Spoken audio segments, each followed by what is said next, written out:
Dear students, again we are going to read the passage, the remaining passage, and we have to start today from the passage 10.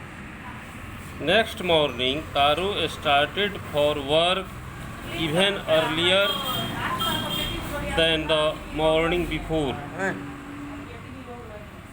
He carried with him the largest pitcher he owned, for he intended first of all to go to the waterfall. When he reached it, he found to his great surprise all his neighbors there. They were carrying pitchers, jars, buckets, anything they could find to hold the magic stick. Then one villager knelt and held his mouth under the waterfall to drink. He drank again and then shouted angrily, "Water, nothing but water." Others also tried, but there was no stick, only cold water. As it happened so, after tasting shake, all the villagers had become eager to go near the waterfall, to go to the forest to find that shake. So, next morning, Taru started for work even earlier than the morning before. Again, Taru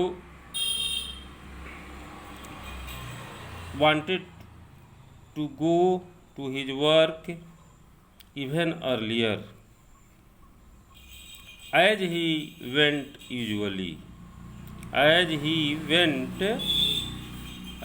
used to go usually, but that day he went very earlier.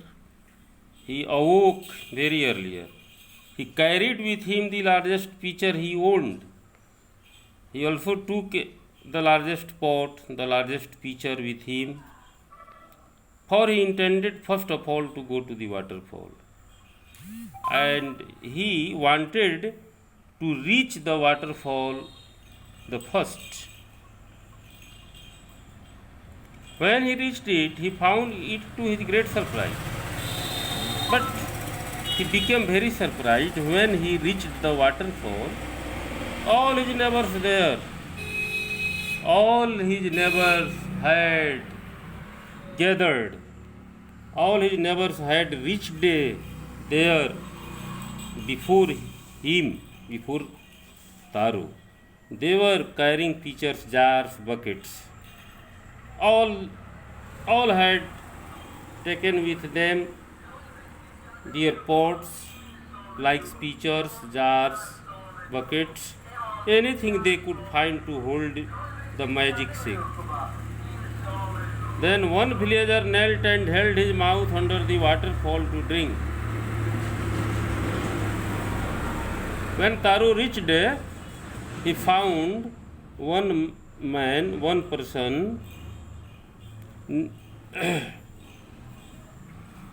who knelt and held his mouth under the waterfall to drink.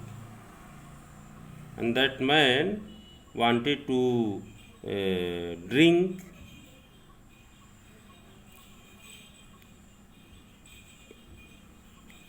He drank again and again. He wanted to drink sake. He wanted to taste sake, but he tried again and again to drink and then shouted angrily. Then he became very angry. He became very angry. Water, nothing but water. That was nothing but water. He cried, that was nothing but water. Others also tried, but there was no sake, only cold water. Everyone tried again and again to drink sake, but everyone tasted only cold water. What did it happen so? It happened because Taru was very laborious youth. But every visitor wanted to test sake, but they were not like Taru. They were not like Taru. But they liked to become Taru. They liked to test sake, but they could not get success. We have been tricked. Tricked means cheated. We have been tricked, shouted the villagers. The villagers cried, shouted, cried. We have been cheated. We have been. Where is Taru? Let us drown him in this waterfall. They became so angry that they began to call him. They began to search. They began to find Taru, and they became so angry that they announced to drown him in that waterfall. But Taru had been wise enough to slip behind a rock when he saw how things were going. But Taru was clever. He had seen the mind of the people who had gathered there, because the people had become very angry. The people had gone against him. They wanted to beat Taru. They wanted to hurt Taru. So Taru understood this matter, and just he slipped behind a rock.